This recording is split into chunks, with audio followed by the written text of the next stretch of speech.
This podcast is just for fun. It's all fake. Don't believe us. Look, do your own research.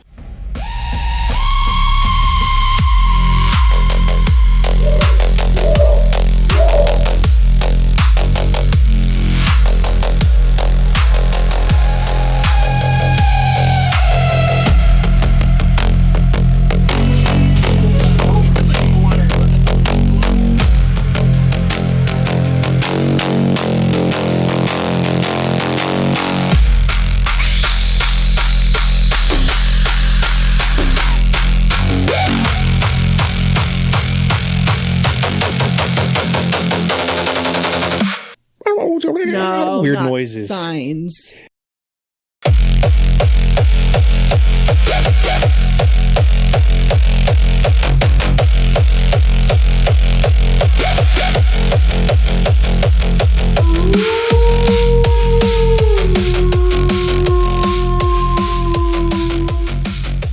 Welcome to The show. Man, when was the last time we had this set up? This crew? Just the three It's been a of us. minute. It's been a little bit, yeah. It has. Yeah. It's just the OG crew. Wow. As you can tell, Mike is not here. Wow. Yeah. You can tell. There's no sweet. He could have just been Courtney, silent. What? give me your best Mike Oh impersonation. my gosh, why do you do this to me? I did it to Phil last time Mike was gone. You did it to me last time I was did gone I? too. We'll yeah. do it again. No, I didn't prepare. Phil, give me your best Mike impersonation. Impersonation. No. Best impersonation. No, I refuse. Fine. Since you guys don't want to play, I'm sorry. I just You do don't. it. it was going to be fun. Yeah, You do it. What was going to be fun? I don't know. Were you going to yell at us or something? No. Is it going to be therapeutic for you? Yes, I like to make you guys All make right. fun of each All other. right, Tanner. You know what? I'm here for you, I pull man. the strings. If you need to facilitate that conversation, I'm here for you. That's a good There one. we go. Thank you. That was a good one. High five. All right. Just trying to be all counselor, Yes. psychologist. You know what? These episodes, we're going to do some current events and stuff, but I want to just go ahead and bust into my energy drink right away. Hey, you should my do the Dr. Bum one Why? Dr. Bum. because I wanted to point out the name of it. It's literally just called Dr. Bum. Point it out on the next episode Dr. because I want to try this one. Okay. It's the flavor. This is. Does it taste like bum? It's actually. They're actually really good. Or doctor. Okay. Does it taste like This is doctor? blue snow cone bum energy. Tastes like a sterile environment. Oh, dude, that is good. I'm just going to have my voodoo grape. That is really good. Dude, bum energy. Sip. Yeah. The only reason I got them today. I think yeah. I've already made that comment before in a previous episode. The only reason my memory is so short, dude. Yeah. The only reason I got them today was because we're having to record double episodes. And I wanted something low enough in caffeine that I could do a caffeination on Double both. episode. Double energy. Dude, Dr. you could Bum. probably give me You could actually all of the drink this. content from a previous episode over again, and I'd still be like, oh, that's entirely new information to me. I keep getting people who are new listeners are like, where should I start? And I always just say, start at the new stuff. What interests you? Yeah. But then I'm thinking about it because I'm like, we took 20 episodes to finally get a hold of like the real good audio quality and like making it sound good. And even then we had issues off and on. I was like, I feel like we've really got things dialed in now. The quality is a lot better. So start with new, decide you like the show, and then go back and listen. Yeah. And I was thinking we could probably go back and redo some of those first like 6 months worth of episodes and do them so much. And just the viewpoint that we have that has changed from doing the shows. We've grown in even our thoughts and our understandings of a lot of this Because you're not stuff. talking about like taking down our early episodes, are you? Oh, not at all. Because I feel like that's there. like the No. first season of The Absolutely Office, not. where it was like everyone was Just still go finding their way, do like a- but also you just can't erase that. Yeah, we can't. Season No. 6 nostalgia tour. Yeah. Just go back. It's good. through it all. It's there. It's good gosh. content. It just isn't as good as the new content. But no, and redo topics we've already done from a new perspective and just kind of retool it. Yeah. And it will still be new information for me. Yeah. Dude, a lot of it, honestly. When someone messages me out of context and is like, dude, I didn't know about this. I'm like, was I on that episode? Dude, Do I know about this? If you were you talked about it. Oh. Yep. If you were to consider the whole of this podcast as an educational course and you like went through all of it and had to be tested over information throughout, it would be super impressive to like remember even half of it. Dude. We've talked about a lot of stuff, bro. Yeah. We've talked. And the crazy thing is, like, I feel like I've retained a decent amount, but I agree with you though. Like, there's so much that I've forgotten that I don't remember about it. But every once in a while, somebody will bring up something like on like TikTok or something. Yeah. Someone will bring something up and I'm like, hey, I actually know about this. We did a full episode on this. And I get all excited because I'm like, I actually researched this. I know this. And it's kind of fun, like just the sheer amount of research we've had to do over the last few years doing this. Do we need to make a show Bible? Probably. Yeah. Do you know what a show Bible is? Just basically breaks down all of the topics. Just and so that we could look stuff up and see what's been covered. I just use directory. I use ChatGPT and just ask it, hey, on the Biblically Accurate Bigfoot podcast, when did they talk about this? And it knows. And it pulls it up. It'll be like, oh, you talked about this on this, and the title doesn't seem like it matches, but it's like, man, it's a part of the transcript now. Okay. Bigfoot affirmation time. Let's do Bigfoot affirmations. I just said that because I just got a request of like, hey, what are all your book recs? And I'm like, I have not compiled them. Yeah. I need to do that. And so I'm like, with the show, I'm like, I feel like I need a show Bible. In the ancient days of giants, when the earth was wild and free, a creature roamed the valleys, cloaked in mystery. Is he born of angels' blood and man, a Nephilim so tall, or a shadow of the fallen, yet he the maker's call? He's a biblically accurate Bigfoot, with a lineage from the skies.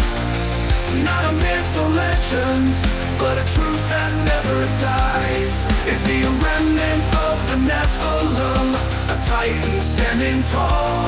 Or does he have the word of God upon him, the last to hear the call? Anyways, affirmation. For sure. All right. Who wants to do the number? I'm going to send it to you cyclically. You ready? Mm-hmm. Okay. It's probably just because I watched the Avs last night. 29. Nope. Number 1. Oh. Wow. We found number 1. Wow. All right. Well, you know what? The Avs are number 1 in That's the league. when you said watch the Avs, I was like, is she going to say number 1? And then you didn't. He was number All right. 1. Okay. Are you ready, Phil? Yeah. All right. Here, I'm sending it now. Don't do drugs. Close. Something Keep about going. stars. Close. Keep going. Legends are built step by step. That has nothing to do with stars. I know. Or drugs. or drugs. I just wanted to be nice. Drugs. I wanted to be nice. Okay. All right. So. What? Why? Oh, hey. So Phil. We got to talk about Hammer. Let's start with last week, Phil. Oh. Or not last week. Monday. Let's start with Monday, Phil. No. What day is it? Was Wednesday. Let's start with Wednesday, Phil. It's Tuesday, Sunday. Let's start with Sunday, Phil. I hope they listen to this. Thank goodness God did not have this problem when he was creating Earth. Let's start Wednesday, Phil. We walk into the gym and it's leg day. We set down our stuff. We look up. And there are 2 old ladies running faster than I have ever seen an old person move in order to go and steal the leg extension and the leg press from us because that's what we start with on leg day. They knew our routine enough. Literally. We walked. They literally looked back. And I was like, on a treadmill? Go them. No, they started on the treadmill. They looked back, caught eye contact with us. Made eye contact. And immediately started rushing. And I turned to Phil and I said, Phil, we've got to rush. Couldn't beat him to it. They sprinted, basically sprinted to the leg extension leg press to take it from us. And here's the problem I have with this. It's not that they wanted it first. I don't mind that they wanted it first. The problem is they do one set per every like entire lift we do. My problem. We will do a whole lift, and they do one set in that time. I have a bigger problem. Hold on. I have a bigger problem. My bigger problem is they take up 2 machines at a time because they alternate. So they have them for they the. Don't take turns on a machine. While one is doing one machine, the other will do the other machine. They'll do all of their sets, taking 5 minutes in between each set, at least at minimum, and then they'll switch. So you're looking at 20 minutes at minimum. There's been times where we've finished our entire workout, and they were still on the original machines that we walked in on. That's crazy. Okay, so I have another one because. Also, aren't you supposed to do weights first and then end with cardio because you want your biggest what? You mean, yeah, I get what you're saying. Yeah. Anyways. Yeah. Absolutely. But even I know that. So anyways. Yes. Good point. But also they ended their cardio early so that they could go take the machines. If they'd have just stayed on the treadmills, we'd have been done with it by the time they got done on the treadmill. So gosh. It was irritating. You know what that reminds me of? I was mad. You know what that reminds me of? The episode of Friends where they go to the casino and then there's that little old lady who's following Phoebe around and just waiting for her to be done with her slot machine, and then she jumps in like a vulture and just like takes the jackpot. That's these it's malicious, man. Mike sent us we have a TikTok thread. If you want to join this thread, you're more than welcome. Shoot me a message, let me know. We have a TikTok thread called Lifty Boys. It's got people in. I have no clue who they are because like all of us just kind of added our friends that want lifting memes videos. Yeah. And that's all that's allowed there is just lifting or lifting-esque videos. Yeah. Or nutrition. And Mike sent one where it was like, everybody has a gym nemesis. My gym nemesis. And it switches over and it's like this old lady just like, and I immediately tagged Phil. And this was on Thursday. Mike sent that. And I tagged Phil. I was like, this is Phil's gym nemesis. It was hilarious because Phil, like I was mad. I was livid. I was so mad. You were upset. I was so mad. Upset. But Phil too, Phil turns to me and he goes, I think my gym nemesis is always just the old ladies. Because when we were at Fit 7, there was an old lady that would come in when we did cables. She would snag them from us and then sit there and again do them. And again, I don't have. It's worse. I want older people because it's like I don't gatekeep the gym. No, but know your role. If you're gonna take 45 minutes to do 2 sets, etiquette is etiquette. Let people in. The Fit 7 lady. Can we talk about specifically what she would do? Yeah, go for it. Okay. We love them. They're nice people. I don't hate you. But we don't actually hate them. It's just the circumstance when you're all cracked out on pre-workout and you want to get your lift done. I can still love you even if you make me angry. Yes, okay, exactly. But you made me angry. Great people. Okay, so the lady's super nice. And don't get me wrong. This lady must be like a kayaker or something. Mm-hmm. She would take the cable machine and put the bar on it and sit down on a mat in front of the cable machine and use the cable machine to do the rowing motion. Oh my gosh. There's only one cable machine in all of that gym. Yeah. One machine that you can do tricep extensions and cable curls and whatever else. All of everything. It's everything all one machine. One machine there. There's only one machine you can do that with. It's part of the reason and she would take it up to do rowing. Oh my lord. There's a rowing machine at the pack. No comment. But she would take it up for and it would be like our entire workout. She would be there doing that. And if we'd ask like, hey, can we work in? She'd be like, oh, I'm not done yet. Even though she's like off doing something else. So that's our history with old ladies in the gym. Our gym nemesis is old ladies. Today, Phil doesn't even know what happened. I've got a story to tell you. I caught the last 5 seconds. Of this will probably it was pretty heated. This will probably be our whole current event section. Oh no. Oh yeah.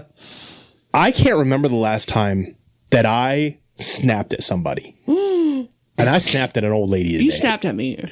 No. Snap at me all the time. I'm talking like outside of you and the boys. And even this. I'm talking like anger. Talking down to them, frustrated kind of thing. Oh. So first thing, we walk into the gym. We walk up. We'll start there. We walk into the gym and we're getting ready to do rows. We walk over. The row machine hasn't been touched in the entire time that we've been in the gym. We were there because we walked in, we set down our stuff, get our stuff ready, all that. Nobody's in the vicinity. There's nobody in the gym. Quiz question. How do you mark a machine? You put your water bottle on it. Okay. Or phone. Yeah. Or Something. hat. It's pretty basic. Yes. Towel. Oh, no. You can go. The gym has towels. You can go set a towel on it. I'm getting triggered already. There's nobody in the gym. No. Like there's nobody. There's not. We're basically alone, other than the old lady number 1 and number 2 who are over on the treadmills right now at this time. We walk over to the row machine. There's one of the white clean wipes just sitting on it. And Phil is looking at it for a good 30 seconds, and he's like, "Do you think this is just someone that just was lazy?" Yeah, And I've found it like that all the time. And I was like, I mean, it's a just clean dropped. wipe. They It's not didn't even a realize towel. it. It's just a clean wipe. I was like, I'm guessing they just left it there. They were lazy. So he's like, that's kind of what I was thinking. So we wait another 10 seconds. Yeah, it was a while. It was a while. We're standing there for a minute, just kind of Hovering. like, what is this? Just like just on the handle, or like, okay. And so Phil grabs on it. the handle. Yeah, Phil grabs on the it. handle. Yes. I found stuff on the handle So all the Phil time. grabs it and is like, okay, we'll just throw it away. And then in rushes this old lady. It's always old ladies. Old lady. Hey, I'm still using that. Oh my God. Okay, my bad. And then we were kind of joking. We're like, yeah, we were trying to figure it out, blah, blah. She's like, yeah, I used to use my phone, but I would leave that. And I was like, well, maybe take it to the next lift with you. Like the phone was a good choice, but and just out of nowhere. When we walked in, she was drinking out of her water bottle, which was in her locker. She had a locker, and she was drinking. She had her stuff in her locker. Just anything, anything else. Anyway, that was that's what we walk in. So we rotate over and do lat pulls instead first. So we do lat pulls. We get done with the lat pulls. We go over and we do rows, and we get done with rows. We then go into the other room, and we are doing the reverse pec deck, just really tackling our back. And at this point in time, we get done with the back. And so we're long past using these machines. We then go back into the gym or out of the cardio area and free weights, and go back into the free weight area. And we're sitting there doing curls, and this lady walks up, and this is part where Phil doesn't know. I was zoned in doing Arnold's. Starts yelling at me. What? And I was like, what? I was like, what's up? I couldn't hear her at first but she was talking loud enough I could hear her over my music. That's how loud she was. So I paused my music and I was like, what's that? And she's like, you need to re-whack your weight. And I was like, re-rack my weight. And she's like, did you use that? And I was like, use what? Because I'm like, re-rack my weight. I don't have any weight to re-rack. And she's like, you have to re-rack your weight. There's people over here that want to use this, and you got to re-rack your weight. And I was like, oh, no, we didn't use anything that would require re-racking weight. So no, we didn't use it. And then she's like, you're telling me you didn't use the rows? And I was like, re-rack weight? Rows? What are you? And I was like, and I just gave her this look of like, what are you talking about? And she's like, yeah, I saw you on it. You got to re-rack your weight. And I was like, re-rack what weight? It's a machine. And so I was like, I stopped for a second and I was like, we didn't use anything that requires us to re-rack a weight. So I don't know what you're talking about, but we didn't use it then. And she's like, I saw you on it. You need to go over and re-rack your weight. And I was like, what? And then she's like, you're telling me you didn't put the long bar on the rows? And I was like, yeah, we did. She's like, exactly. You need to go re-rack your weight and then wipe it down and change out the handle. And I looked at her and I was like, and I gave her this look of like, what are you talking about? She knows this. And she goes, you didn't wipe it down and you need to remove the handle because nobody uses that handle on that. So you need to change it out and then re-rack your weight. And I looked at her and I said, ma'am, that is an attachment. There are hundreds of attachments that go on those. Nobody re-racks their attachments. Oh my and I'm like, I'm upset at this point because she's like she's raised her voice, full blown, like yelling at me. That was where I came in. That's right. And I was like, there's hundreds of attachments. Nobody re-racks them. We wipe down all of our stuff. You don't re-rack the weight. You just move the pin to what you need it to. Yes. You don't need to re-rack the weight. And I said, there's hundreds of attachments. That's a very common attachment. All you have to do is just unhook it and put it away. Yes. And she's like, what did she say? And if you don't want to use that one, then you don't use that one. You choose another one. And she goes, nobody uses those on that. You need to get it off of there and put the normal one back on. And I was like, there's not a normal one. There are hundreds of attachments depending on what lift you want to do. And so I start like mansplaining to her. This is what I was catching. Fine.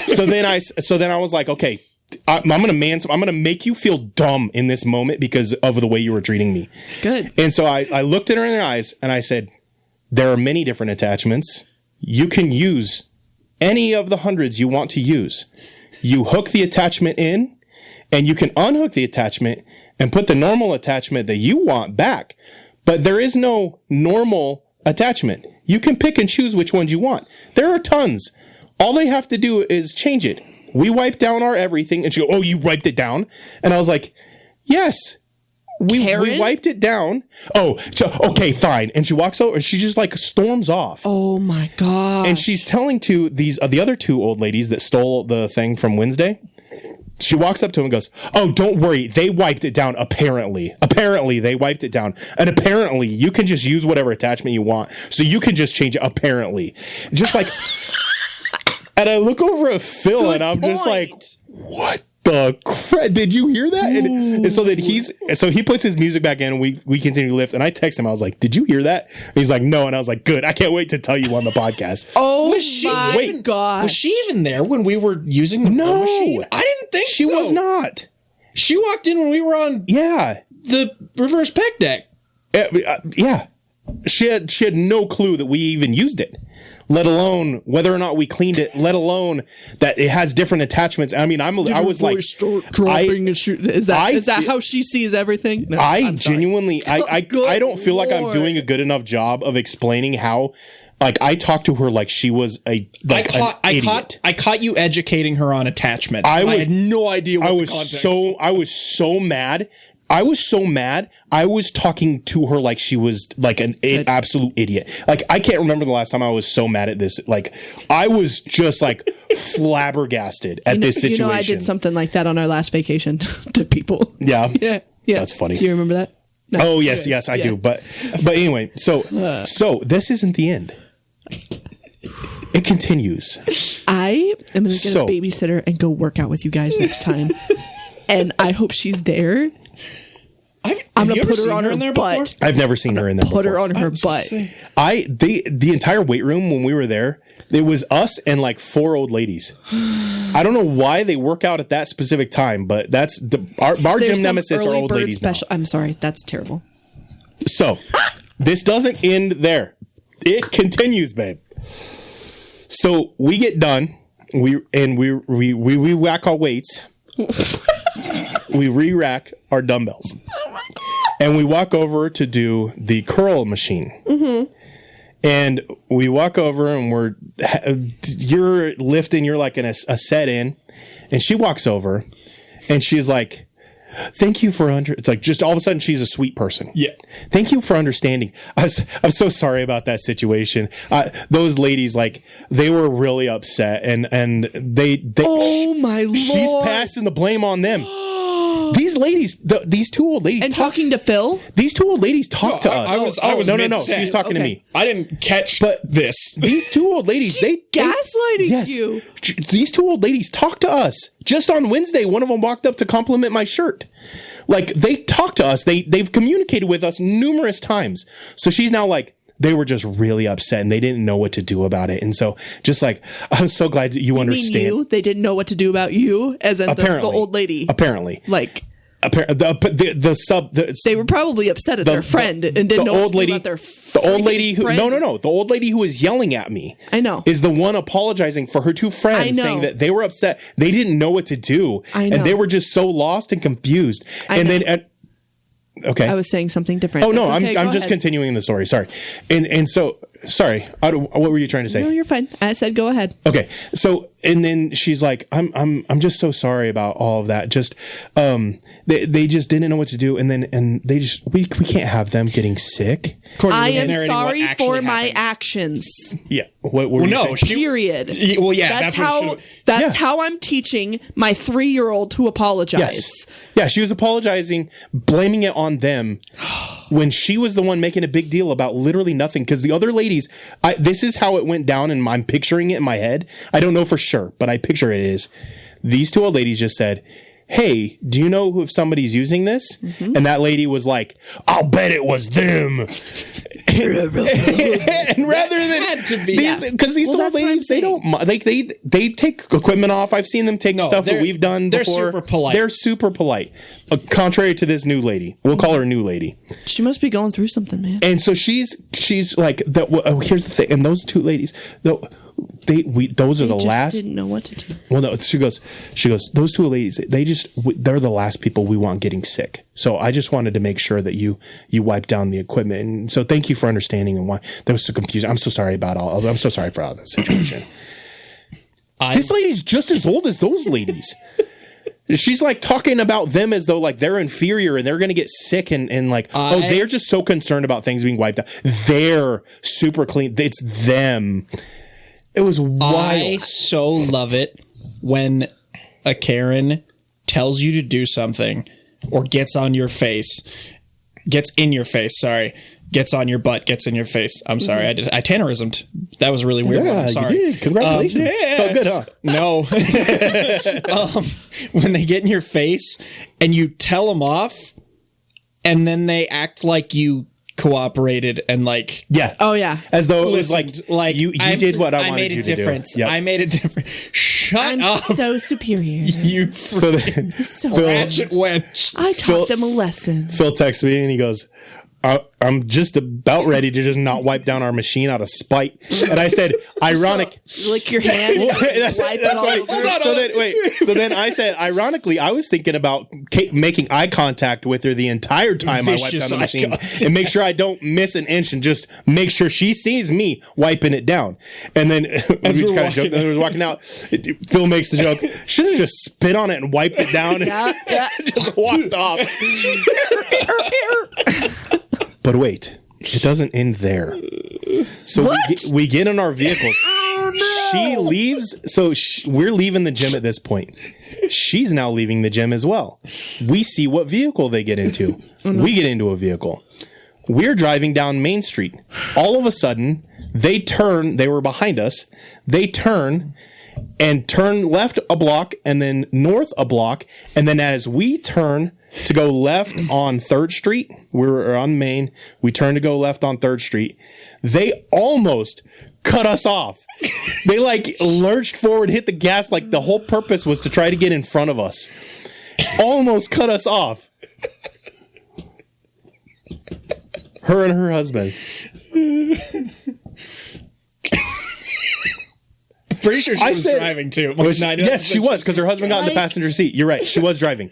If it wasn't creepy, I wish she would have. If it wasn't, I wish she would have. If it wasn't creepy to like go work out with a camera, like a body cam strapped to you, if that wasn't creepy, because then you'd see every reaction, everything. I wish we could put this on. I wish we could have recorded it and put it on Patreon as an exclusive. This was wild. It was. Yeah. And I told Phil, and he's like, so what happened? I was like, I'm not telling you till we get on the podcast because this was too amazing. I didn't know what happened to start it. I heard you like full on school teachering, almost dadding this lady, educating her on attachments, and her being like, well, it's just weird. I've never seen anyone use that on. I'm like, what the frick? What is happening? And which one was it? The new Karen. Which attachment? The long bar for the rope. It's typically used it for lap pulls. We were doing wide rows. Wide grip rows. Okay. It's not an uncommon. It's one of the probably 3 most common attachments of that. Absolutely. Oh my Because Lord. your attachments are usually the parallels. Yeah. Then you've got the like bicycle handle weird ones, and then that. Yeah. Those are the three, and then maybe the single handles for maybe singles, yeah. And maybe the weird the one The close grip, like what we were using on lap pulls, Yeah. Which and that's the reason we did the wide is because we'd use the close grip on lap pulls so that we could do the wide grip on rows. So it's one of the most common attachments. Top 5 for sure. At least, the generation that thinks that they're entitled enough to like lecture everyone about anything, Also, even though who cares what if I was using the golf one, it there's was a golf available. attachment. If I was using the golf attachment, who cares? Get off my available. butt. It takes 2 seconds. It just- literally it's 2 not very seconds. typical. Unclip, set aside. Move New on attachment with clip. your life. Goodness. Oh, you're worried that they didn't wipe it down? Then wipe it down and then change it. Get over yourself. was she having like My nom flashbacks to like goodness. 2020? This Like, and oh my I think the Lord. best part was that she just immediately start just laying into me with this confidence. Yeah. And then I think the reason she felt like she needed to apologize and place blame was because she felt stupid after I talked to her, like she was dumb. And then was like, I think she was trying to like place blame as like, hey, it was yes. them. So now Them. you should feel dumb And talking to I me was like being that. a caretaker. You should feel you feel weren't, bad, dude. And so I just kind of I don't know how how did I react to her over there? I don't remember. I was still just like, why are you talking to me? She walks off, and I remember I looked at Bill and I just went, and then moved on. I was just wow. just what you did. Just And like you just- gave this your like, mouth. oh my gosh, Yeah, wow, like wow. Your response was basically just like, okay, yeah. You were just flabbergasted. Like, Yeah. if I didn't know you, I would think you were being polite. I know you, so I just saw you just being like, I don't know what to say. Anything I could have said, okay, the things that I wanted to say in that moment would not you have been kicked out of the conductive gym? for a pastor at that No, time. no. I've had plenty of those moments. Dude, it was lately. bad. and looking back, there's always that moment of like, do you regret like the way you responded to stuff? I'm actually thoroughly impressed with how long I lasted before I started getting upset, because she just immediately went in on me. Old me would have she'd have got screamed at. That's how offensive she began the conversation with me. It was not a polite, hey, did you guys are you done with that machine? No, it was, you need to re-rack your weight. What re-rack what? I know. It's a machine. I know. It's a machine. I can't relate. That's not at the right all term. Because there are people that go into that gym all the time and will take up like 4 stations at a time. Yeah. And I'm just like, you're an idiot, whatever. Move on with my day. Like, I might make fun of him for a couple minutes. Homie that was doing decline dumbbells in the Smith machine, then turning around and doing incline. Yes. What? No. It's way worse than you think. It's way worse than you think. He then was going from there. He was circuiting. He then went from there, did incline dumbbells in the squat rack. What? He then was going over and doing pull-ups in the other squat rack with the cable handles. Yeah, with cable handles. What? And then what was the fourth one he was doing? There was one more. It was atrocious. Oh, he was on the. I think he was on the cable. Yes, he was on the cable. He was taking the cables, and I think he was using. What was he using? The rope. He was using the rope with like the one of the benches. Like that's what it was. Yeah, tricep extensions. So he was taking 3 benches, 2 squat racks, the single arm handles. And the cables. And the cables. And the Smith machine. And so this is so funny because one of the old ladies that we're talking about, the nice ones that are the nice ones that are also our nemesis. They're super nice ladies. They're super nice ladies, but they're our nemesis. We love them as opposed to new Karen. The Right. two old ladies are not Karens. They're actually really nice. And that's how I know that they weren't the problem. Because we've lifted at the same time as them for a long time, and they've never been a problem. New Karen shows up for 5 minutes, and all of a sudden we're in a shouting match in the middle of the weight room. So anyway, one of the old ladies walks up to him and was like, hey, could we use the decline? And he's like, no, I'm busy using it.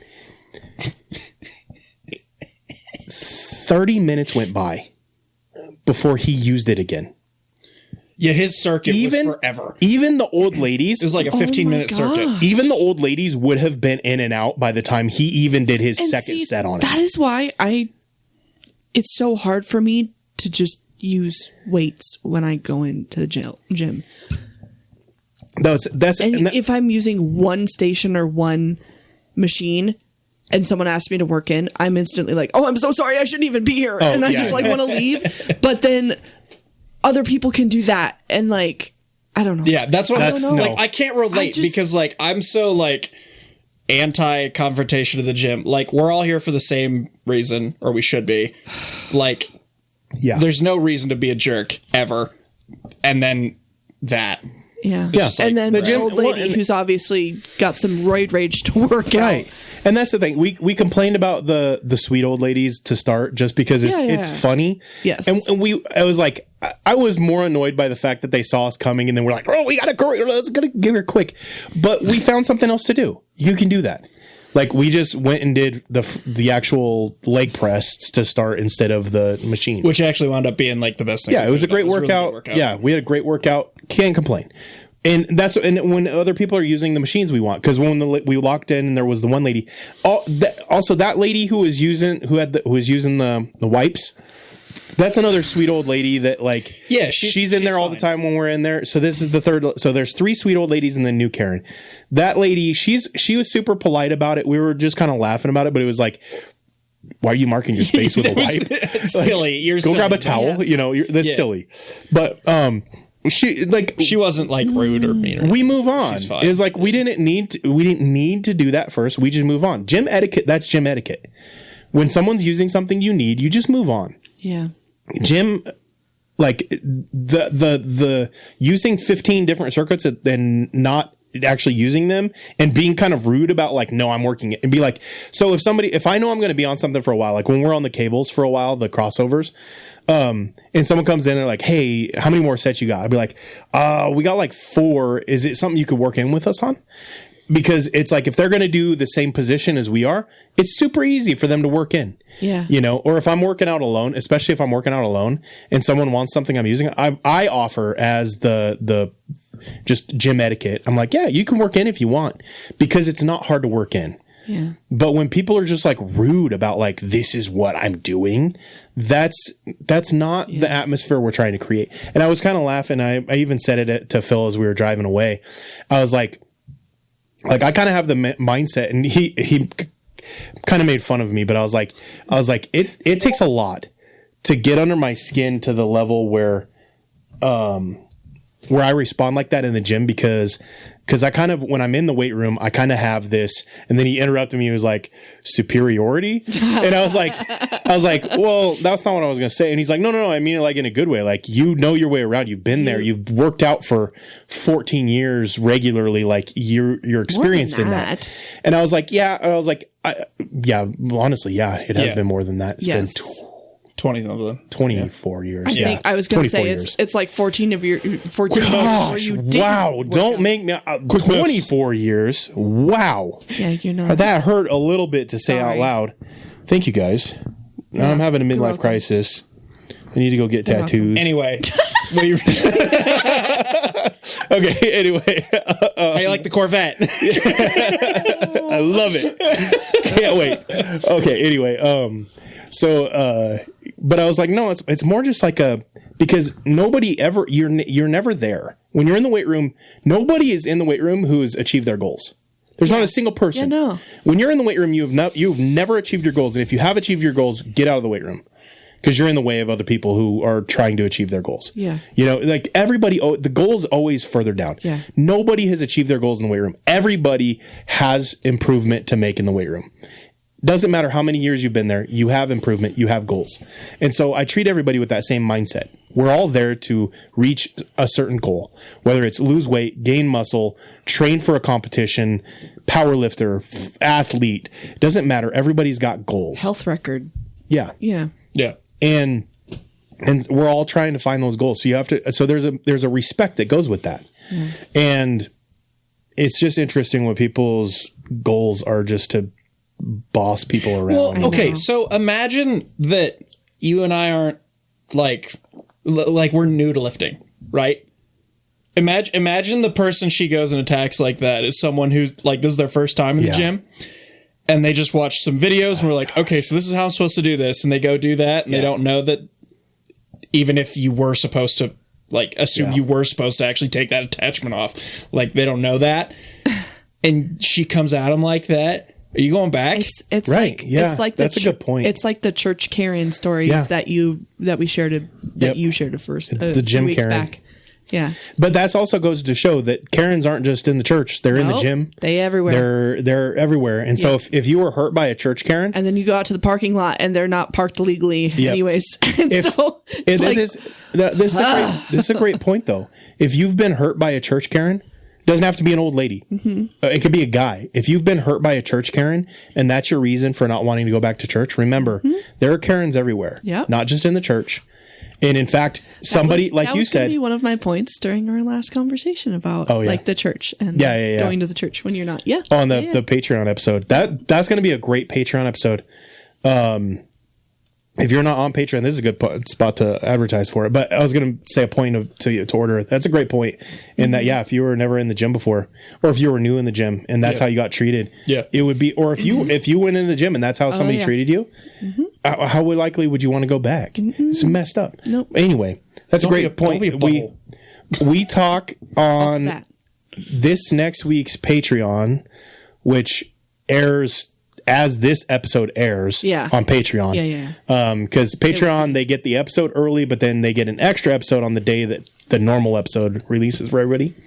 It is it's pretty intense conversation about faith and church attendance and what that looks like the body of Christ. It was a really good, more in-depth conversation than we typically have on the main episode. And so subscribe. You have to pay to get it. Go to patreon.com/BA Bigfoot and you can subscribe, and you have 10 plus. I don't know. There's quite a few Patreon exclusive episodes out now that you get access to all of them, not just the current ones. And you get early episodes, you get commercial free episodes, and you get to help us make this show better. We're looking at using Patreon funds to get merchandise, a camera, so that we can begin doing video, better sound equipment. So if you want a higher quality show, supporting us on Patreon makes a big difference. And every single Patreon, it all adds up. And so, and to our Patreon subscribers, thank you guys so much. You guys are making a huge difference. It's a growing community, and we're realistically starting to look at what we're going to use that money for, to improve the show. And every penny that goes into Patreon is going to return to the show. Also, for your weightlifting needs, if you enjoyed all of that, go to insanelabs.com and use code BA Bigfoot for up to 45% discount. They're getting ready to release a new protein. Speaking of Insane Labs, shout out to whoever was handling my customer service issue I had with them last week. You told me to, because for some reason my phone won't forget where I lived before, and so it puts that as my default address in certain sites, and it did it there. And so I went to order my Nightmare, my sleep aid up from Insane Labs, and I didn't realize it until after it had sent. It was like shipping to, and I was like, doggone it. Yeah. And so I was like, you know what? With the discount, it was like $10. It was like $20 shipped. So I'm just going to order another one and say, screw it. And you were like, hey, reach out to them, because if it hasn't shipped yet, they can cancel it, and like they're good about like taking care of that stuff. Next morning I did that, or like it was the next morning when I told you. So it was when I got home from that. I did that. And they were on it like that, super quick. Unfortunately, I think there was a tech misinput on their end. I don't think it was the person's fault that was doing it, but they canceled the wrong order. So they canceled the order that was supposed to come here, and the order that went to my old address went on through. And so I get a notification like 4 days later, like, hey, your orders are out. I'm like, yay! And I go out to my porch and I'm like, where is it? I go and I look and I check the tracking and it shows my old address. I'm like, oh man. No. So I message them, I'm like, hey, you actually canceled the wrong order. Like, I don't know how that happened. What can I do? I'm like, I don't know how you want to fix this because I don't know what your order, like, because the order number that they showed that it canceled was the order that should have been canceled, but it wasn't the one that got canceled. And so I was like, I don't know what you want to do. I just wanted to let you know, like, something got screwed up. I'm not super worried about it. I'll just order another one if I need to. It was my fault in the first place. Whatever. They didn't even respond. I just got a notification of a free order shipping. Yeah. Wow. So super awesome. Like, they're so good, man. I love those guys so much. They're great customer service. It's actually owned by them, and like they make themselves available as well. Yeah. And good. It's a good brand. Their logos and stuff are Halloween themed. Everything's all Halloween themed, so which makes it kind of look creepy. I get that. Creepy, like this. Yeah, I get that, and I get some people like be a little apprehensive about that. But getting to know them, don't mess with the bobblehead. Getting to know them, they're great people, and they make themselves available. It is just Halloween themed. It's not an evil business. It's anyway. All that to say, you can get super awesome discounts using the code BA Bigfoot. I think it's all caps. I don't think it matters. I don't think, it probably doesn't matter. But anyway, patreon.com/BA Bigfoot and all that. They're messing with the bobblehead now. All right. I think I'll save all of the rest of our current events for the next episode. Yeah. They're going to be another week. Yeah, we went off another on week outdated. That was a good story. I'm glad that story popped up. That's all right. That was like a long time. That was a good. That's all right. Sorry, Mom. So I say it was a funny story. We're recording back-to-back episodes today, and this content I was talking to Phil about, it might spawn 3-4 episodes. So, oh my Lord. This might turn into the Gate program, Gateway, Project Stargate, all that. It might turn into one of those. So, we got a request from a $10 Patreon supporter. And $10 Patreon supporters get priority access when you have something that you want us to talk about and you request it, it gets done. So he requested it last week, and I said next week we'll record it. And here we are recording it. That's how fast we got on this topic. It sounds like it was a really good suggestion. It was a great suggestion. Because if they're like... Yes. If it's not a... we'll incorporate it into an episode even if we don't find a lot. Okay. So this top... Wow. I've never heard of this place. I don't know how. I've never heard of this place. But the whole story starts with cattle mutilations. Cattle mutilations. We'll start with cattle mutilations. That sounds fun, right? All right.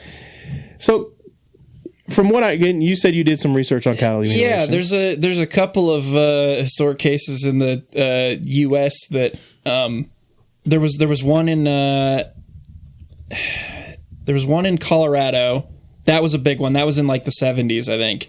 And then there was a more recent one in Oregon, just kind of an outbreak of cattle mutilations. And I found myself mostly just getting irritated because everyone just dismisses it. Like it's either, ranchers going through hard times, getting desperate and just making stuff up, or, just not understanding how like the environment works and, predators and how they go about things. And it's just like, I don't know. It just sounded like a lot of people were calling ranchers dumb, which irritates me. Yeah. Because as somebody who grew up on a ranch, I've seen the fortunate and unfortunate circle of life when it comes to livestock. Just like every rancher. I've seen what happens when an animal is attacked by coyotes, whatever, dogs. I've seen the unfortunate of an animal died of a natural cause and we didn't catch it right away. Yeah. And what happens when it's scavenged / Poached. the natural cycle of life with flies happen, and maggots happen, and insects happen. Yeah. I've seen the natural life of when an animal does bleed out. We as a rancher, you've seen all of it. Yeah. So, And go ahead. I was going to say, and so when I see a rancher come forward with a cattle mutilation case, I tend to listen to the rancher a little bit. Yeah. Because they know a thing or two. Yeah. So there was one specifically, and apparently they made like a movie about this. It was called like Not One Drop of Blood or Not a Single Drop of Blood or something like that, where they were finding these cattle that, and apparently they were relatively recent deaths. And it's one of the things that is kind of a consistent theme in this is that there's no blood left in the carcasses. Yeah. Is a frequent thing. And so people were like, I feel like I've heard. Oh, ranchers don't understand lividity. There wouldn't be blood throughout the animal. it's like, no, they know that. Ranchers know that. When anything with blood in it dies, the blood goes to the bottom. That's gravity still works after you die. Surprise. Yeah. And so, but then they were like, well, but scavengers would have just lapped it all up. That's not how it works. And like cutting away like genitalia, reproductive organs, stuff like that. And people are like, Oh, well, yeah, they go for soft tissue. and it's like, okay, there's soft tissue in other places. They're not specific. Yeah. Scavengers and predators aren't specific with that stuff. They're not, like, they're opportunistic. surgical. No, they go for what's available, right? So, it just irritation. But yeah, so that was a fairly common thing, and that's there was one interview that somebody did, and I can't remember if it was from the Colorado case. I think it was from the Colorado case, but it could have been the Oregon ones. I don't remember. But a rancher that was saying, like, explaining the situation, like that it would be like a 2-day-old carcass. There'd be no blood anywhere in it at all. Like, it was completely dry. And the genitalia, reproductive organs were taken away. And I think there was one other thing that was like pretty consistent with that. I can't remember what it was. But, and so she was saying, like, the government determined this, whoever, decided that, community thought this other thing. She's like, my husband thinks it's aliens. I don't know. I don't know what to tell you. Like, it just doesn't make sense. The way that is done just isn't consistent with predators. It isn't consistent with, like, some people think it's satanic cults, who knows? Well, so here's the thing. Starting to give more credence to that How one. many cattle mutilations do you think have happened in the United States? I feel like I hear about them a lot Like in the Southwest. Some total of cases or Of official cases. Is just one cow. Does that qualify what as a One case? cow is Okay. a cattle mutilation. Okay. Yeah. Because it doesn't always just happen on a mass scale. 5,000. Double it. Over 10,000 official cases of cattle mutilations occurred between 1970 and 1980 alone. Okay. What? Yeah. In 10 years? In a 10-year span. Since then, there's been What qualifies? a single cattle mutilation But like what reported to what police count? and Okay. investigated. Okay. Wow. Yeah. What? Colorado saw during that period of time. Yep. Just from 1975 to 1979 alone, Colorado saw 8,000 cattle mutilation cases. there's been multiple, and there's even in like the most recent cluster that's popped up, and there'll be a random one here and there, but like they tend to always appear in clusters. The most recent cluster was in 2023 in the United States. Now this is just the United States. They also occur in South America. South America has had, just in the last decade, 3,500 cases of cattle mutilations. And so this is not a like rare occurrence. Right. No. But it only occurs in certain regions. You don't see cattle mutilation cases in Wisconsin. Yeah. You know what I'm saying? Yeah. It's Colorado, Nebraska, Oregon, Idaho. Like those places are where these cattle mutilation cases seem to pop up. And so, yeah, cattle mutilations are crazy. It seems to be concentrated to specific areas. Yes. It's not just like random. Right. It seems like it, at least. I've made a few other deductions, not deductions. Objections isn't the right word. Observations. There we go. My brain was not wanting to think of that word. I made a few other observations, but I'll save them for the Dulce Base that we're going to get into. But the bulk of the concentrations occur in Western and Midwestern states. Yeah. Really heavily in this area. Yeah. And that is a piece of information I want you to hold on to. Okay. Colorado, specifically southern, southeastern, and eastern Colorados are where the bulk of those are, but southern Colorado, heavy cases. New Mexico, northern New Mexico, eastern, like in those regions. Yeah. So what are cow populations like all over the U.S., just to begin with? You know what I mean? Because, I mean, like, it's hard to have, like,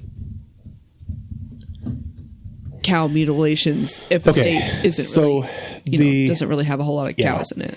The total population, or the total U.S. cattle inventory is 86.2 million head of cattle. It's a lot of cows. Which is actually considered... No, I'm talking about, like, how spread out it is. Because, like, I feel like, I mean, obviously there's not as many cows in New York as there are, like, in Nebraska. There's way more cows in the Midwest. So that's going to account for it a little bit. Absolutely. That definitely does. And there is going to be significant... And also, not only that, but the cows that do exist here are rangeland. Yeah. Whereas, like, in Wisconsin, I would imagine they're probably closer to the... Yeah. Mm-hmm. You're going to be in the dairy barns, and they can go out, but there's really well-established barn systems and things like that. Yeah, sorry, I was not on the same path, but yeah. So beef cows constitute 27.6 million. Milk cows are 9.5 million, and so yeah. Just trying to think, and so right now the numbers are lower than they were in the 70s. There was a lot. I think there was even more in the 70s than there is currently. Okay. For various reasons. We won't get into that today. I've got theories on that. But did you have anything else on cattle mutilations? No, I don't think so. It was the one common occurrence with cattle mutilations that seems to overlap is with UFOs, UAPs. Yeah. I'll say UFOs because the part of what we're talking about took place before UAP was the modern terminology. Yeah. But UFOs, unidentified objects that are thought to be alien. Yeah. Extraterrestrials. Mm-hmm. That is a very common overlap. Even like Skinwalker Ranch, which we still have not done an episode on Skinwalker Ranch. We should. This might be a spin-off. We've done Skinwalkers. Yeah. It might be one of the spin-offs. Yeah. Okay. So we'll get started. This is definitely going to be a two-parter. Looking at what time it is, I'll get started on this. Okay. Okay. And we'll finish.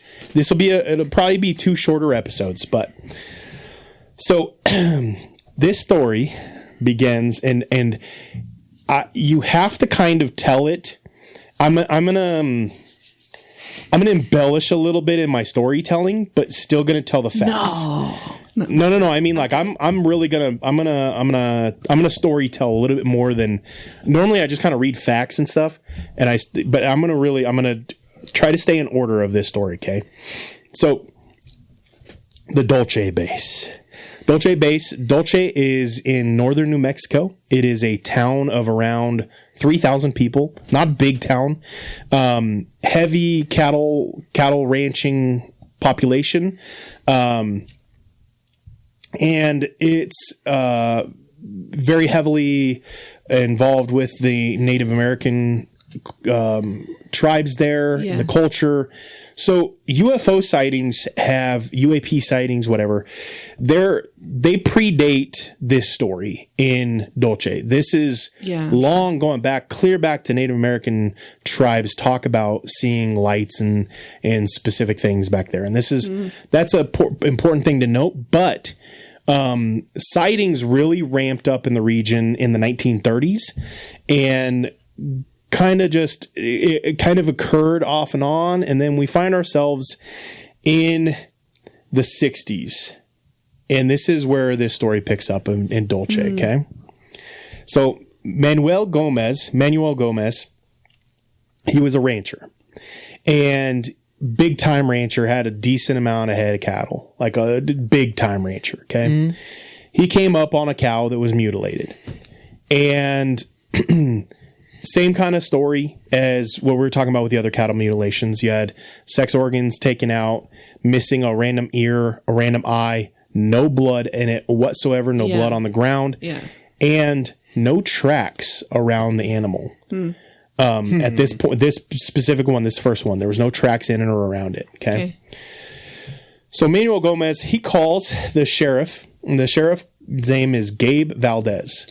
So Gabe gets on, and Gabe is actually like kind of excited because this area, Dulce, there's not a whole lot that goes on there. Not a lot of crime or anything like that. And Gabe Valdez was like, I'm on this. So he rushes out to Manuel Gomez's place, and he begins to investigate. He finds the cow, missing the specifically left ear. It's missing its tongue, its left eye, sex organs, blood completely drained.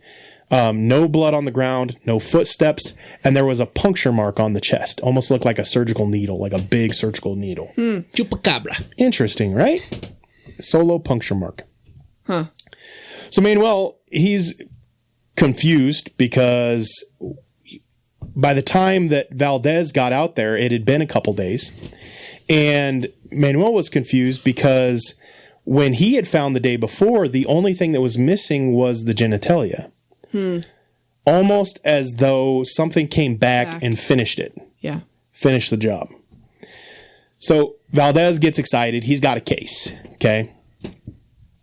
This was kind of the start of this. This is the kicker that started this insane sequence of events. Okay. And I think for today's episode, we're just going to cover one sequence of events. And then for next week's episode, we'll get into the broader spectrum of what the Dulce, sorry, we'll get into the broader spectrum of what the Dulce Base is. It's not even that close. Or rumored is. He does. I do Illuminati that symbol. when I'm exaggerating my hands. I make the Illuminati symbol on accident. I apologize.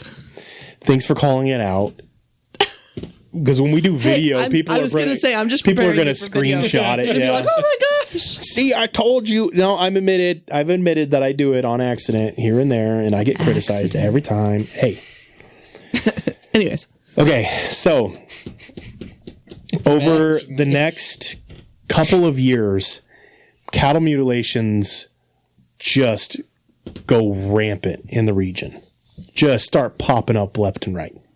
This whole just tons of cattle mutilation cases. And the one thing that Valdez starts to notice is that there is a very common occurrence of cattle mutilations overlapping sites of weird lights in the skies. Okay? Yeah. That's the correlation I've always heard. So, yeah.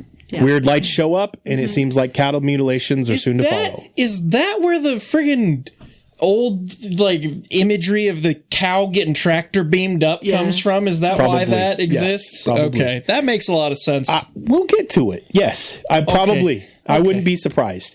I still can't believe that I had never heard of this. Yeah. Yeah. So Xander, I hope that we do this justice, but like I said, it'll probably be a 2 or 3 part episode because I literally was telling Phil, I spent hours on this thing. And even like I stayed up late last night till like 3 a.m. trying to do research. I woke up this morning, immediately began doing more research. I feel like I've scratched the surface. Yeah. So Xander, be patient with us. I think we'll get to the bottom of it. You're not going to get all the information. This is going to be a 2 or 3 part series. 7 layers, man. Yeah, literally. Yeah. What? Okay, continuing. But every time that Officer Valdez would show up, the lights were obviously gone. Sheriff Valdez. Every time that he would show up, the lights were obviously gone. Mm-hmm. And it got to the point where he was actually, I mean, Phil, how would you feel if you were at, like once or twice a week getting a cattle mutilation call? How would you feel after a couple years of these calls? I'd quit. Like, he just was getting to the point where it's like, cool, I'll show up, I'll check it out, but like, what am I going to do? Just frustration. So I can kind of relate, but not to where, like, the weirdness level is not the same, but I get a lot of calls. The frequent flyer. For cattle outside of the, like, on the highway. And there's certain areas where it's very frequent, and I call them ninja cows, because by the time I get there, nothing there. Like it's probably like 40% of my calls for cows on the highway. By the time I get there, there's nothing there. So I don't know if somebody's just pranking me, or if it's or if there are cows that just and like half the time, like a lot of times there's no cows around. Like it'll be an area where there's no cattle like near the fences or anything. It's just like I don't understand what's going on. So I kind of get that. It's just that adds a whole different layer of weird to it. Except for every time you show up, there is a mutilated cow. Right? Yeah, there's a mutilated cow every time. Which I was gonna interrupt when Tanner said that. Because he's like, this officer was so excited to show up and have like a good case. And I was like, I was going to ask, I didn't want to interrupt, but I was like, Phil, like, do you ever feel like I'm so excited to show up?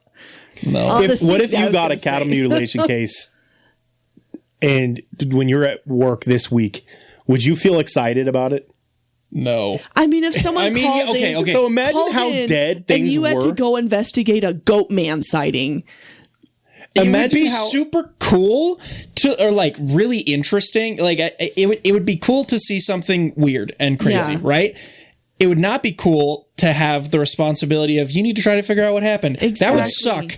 And that's what makes me think that you don't even know if you're getting pranked or not. Right, right. Yeah. That makes me think like how dead was it before? Like not the cow.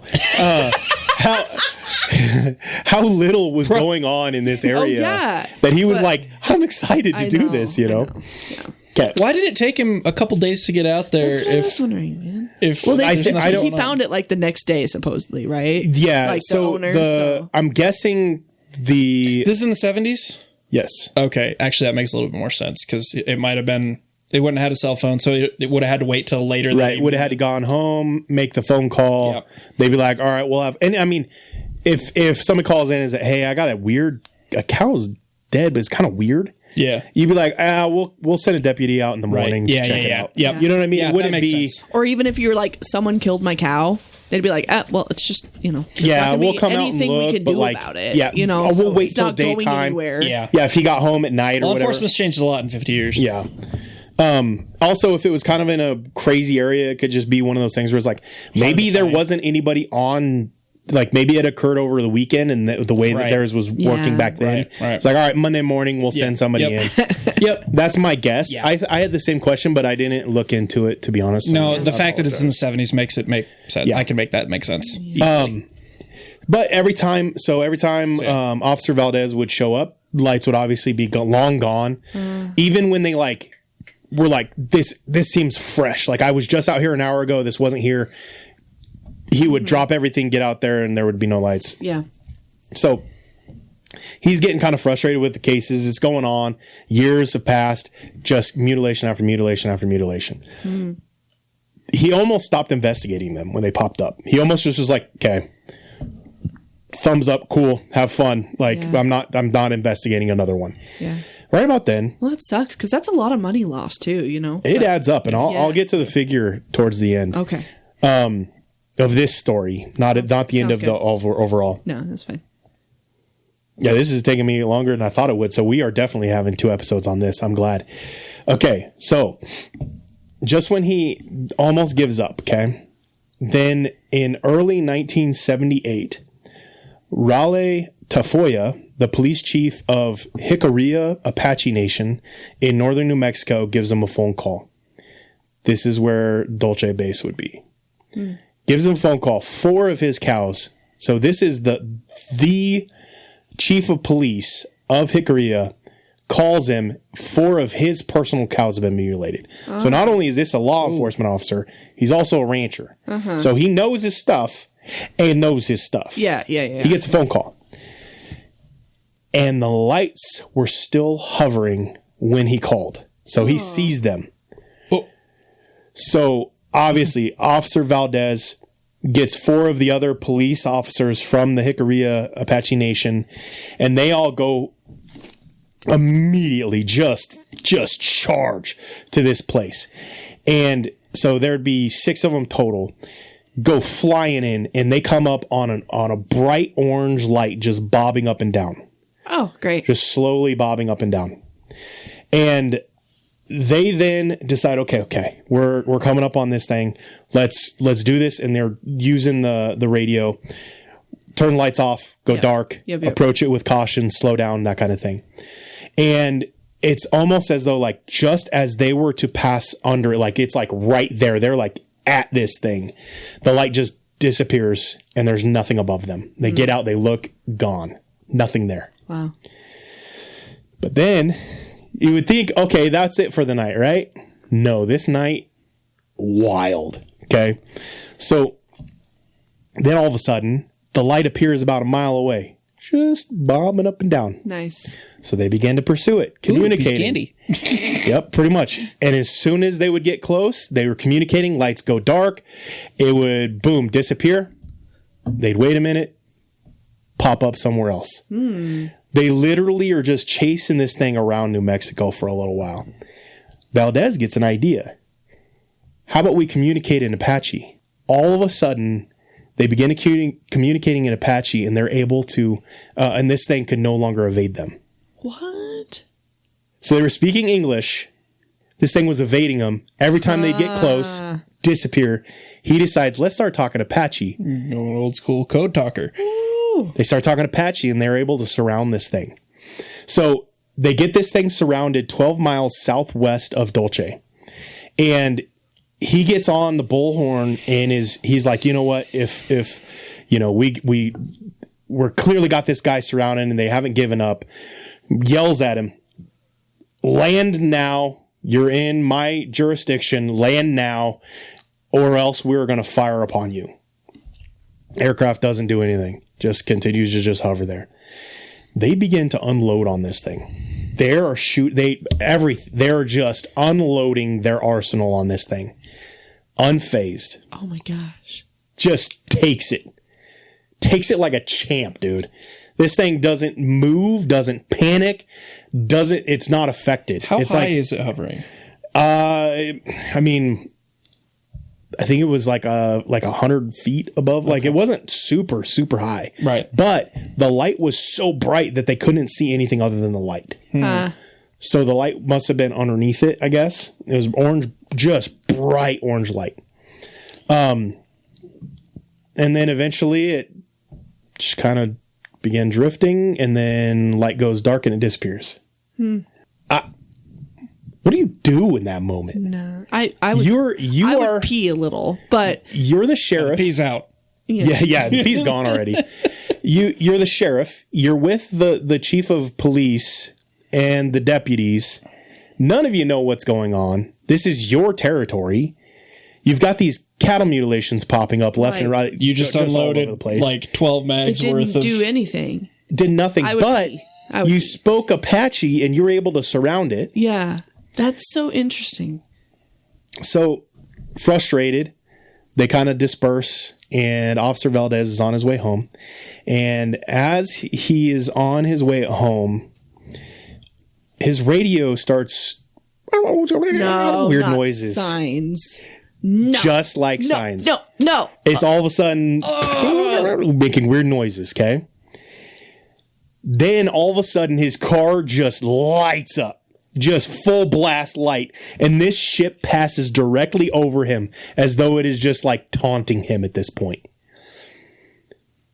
Just weird sounds. Boom, light up. Passes directly over him. Moves on, continues. So Officer Valdez is now convinced that this ship, maybe thinking maybe more than one, whatever it is, they have to be associated with cattle mutilations because it seemed to target him. And he's been the one investigating these for the last 2 years. Yeah. Didn't target anybody else. Nobody else had any other experiences. It was just Valdez. And so he was like, these have to be associated. It followed me, targeted me, rather than the other officers. At this point in time, so Officer Valdez finds a really weird cow that's mutilated. Inside of it is, and this is Valdez's claim, that inside of this mutilated cow is a dead cow fetus, but it doesn't look like an unborn cow. Oh, it looks like a hybrid monkey human frog fetus. And that's all he notes about it. Just weird. Okay? Okay. Where are we at on time? All right, I'll introduce the next person. This is we're on person number 2 of like 5 right now. This is what I'm talking about. I haven't scratched the surface of this, okay? 150 miles south, right outside of Albuquerque. News story. Been there. And yes, we have. Are we done with Valdez? We're done with Valdez for right now. Okay. We'll come back to Valdez. Starting to like the guy. Yeah, Valdez is a good dude. I actually, if he just left me with the human frog monkey fetus inside a mutilated cow, right? I was gonna lose it. Yep. You'll start to find that you're gonna Valdez. I want Valdez like as my mentor in life. Okay. He's such a good dude. I don't know if he's actually a good dude, but I agree with a lot of Valdez's takes. Continue. Okay? 150 miles south, outside of Albuquerque, there is a man named Paul Benowitz. Paul Benowitz is seeing flying lights, weird lights, flying over an Air Force base in the region. Okay. So this is occurring around the same time as all the cattle mutilations. Okay. Paul owns a company called Thunder Scientific Labs. And so this is like high-tech scientific machinery and stuff. This is his company. Okay. Yeah. He worked often with the military and with NASA. So this dude's business is he knows his stuff. Science. Yeah, this isn't just like some amateur crazy UFO guy. Right. He's watching these lights over the base, and after a while he starts to realize, like, I don't recognize even the flight patterns, let alone the lights on these things. And so he begins to wonder what they are. So he starts doing his research. He then builds a device that can pick up radio transmissions that come from Kirtland Air Force Base, where he's seeing these lights, less than a mile from his house. So he knows his stuff, and he builds a device that can receive radio transmissions. So at the time, Kirtland Air Force Base was one of the largest bases in the United States. They did everything from flight training to weapons testing, and this was actually the headquarters for the Air Force Nuclear Center. They were really doing a lot of research and development of nuclear ballistics and that sort of thing at this point in time. Prime source for UAPs for that reason alone, obviously. So Paul's doing research. He has this device that pick up a radio sounds, and he quickly picks up a sound that doesn't sound human. What does that sound like? What? Weird, right? So he concluded that whatever was behind the lights wasn't human. Made that determination based off of the radio signals he's been picking up. He's the expert, not me. Yep. So at this point in time, now I'm just kind of making my way through the calendar now. At this point in time, go back to Officer Valdez. Officer Valdez gets another call from Manuel, and there's over a dozen cases at one time at Manuel's place. They begin to decide they're taking this up the chain of command, and they get in touch with their senator, Harrison Schmitt. Harrison Schmitt recognizes the cost of these cattle mutilations, recognizes what it is doing to the economy of his state, and begins to take it seriously. Schmitt agrees with Officer Valdez and Manuel, and they create a conference in 1979. At this conference, Officer Valdez was the main speaker talking about the cattle mutilations. So Paul Benowitz goes to this conference, and this is where this pair meet. So now Valdez is in the story, Paul Benowitz is in the story. And that's basically all that Paul had really done. He was monitoring radio signals, figured out he thinks that they're alien. That's all he's really done, but he's just weirded out by it, okay? This feels like the end of a pilot episode of I know, a show. That's what I was thinking. Yeah.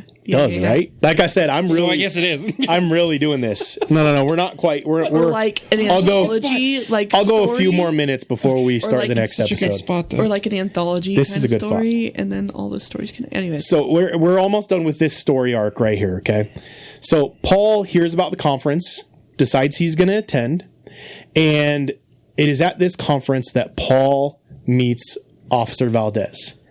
And at this conference, just in the few moments that they're meeting, Paul tells Officer Valdez that he had recorded lights that were similar to his encounter, that he had the radio detector and the recordings, and we'll end with this. He told Officer Valdez that because of the radio detector that he had created, he could now predict when the lights would actually appear. Oh, it's on. And that is where we will end episode 1 of the Dulce Base. Teaser for next week's episode. And this is a good spot to end because I feel like if you don't catch part 1, you could still listen to part 2. Yeah. And this is, it's good. It's a good spot. So with that, I know this is a little bit shorter of an episode, but this is going to be a 2-parter. We're recording them both right now. These guys get to hear part 2 right away. You have to wait till next week. I'm sorry. But in the meantime, if you want to listen to the part 2 just a little bit sooner, subscribe to our Patreon. You hear this? Yes. Subscribe to our Patreon. Go to patreon.com/BABigfoot, and you'll get this a few days earlier. Episode 2 will coming out. Thank you guys for listening. Yeah. And I can't wait till you get to hear part 2 of this. It gets so much better. It gets better. I haven't even began the finger scratch. I want to hear. Scratch the surface. No. My finger is on the surface and I'm beginning to move it and I haven't even scratched it yet. Wow. I'm still digging in. Wow. Okay. Gosh, this is good. This is I cannot believe I didn't know about all of this stuff. All right. I actually don't forget to pee now, so to be your biblically accurate best. All right. We'll catch you guys next week. We love Courtney's got to go pee. Okay, bye.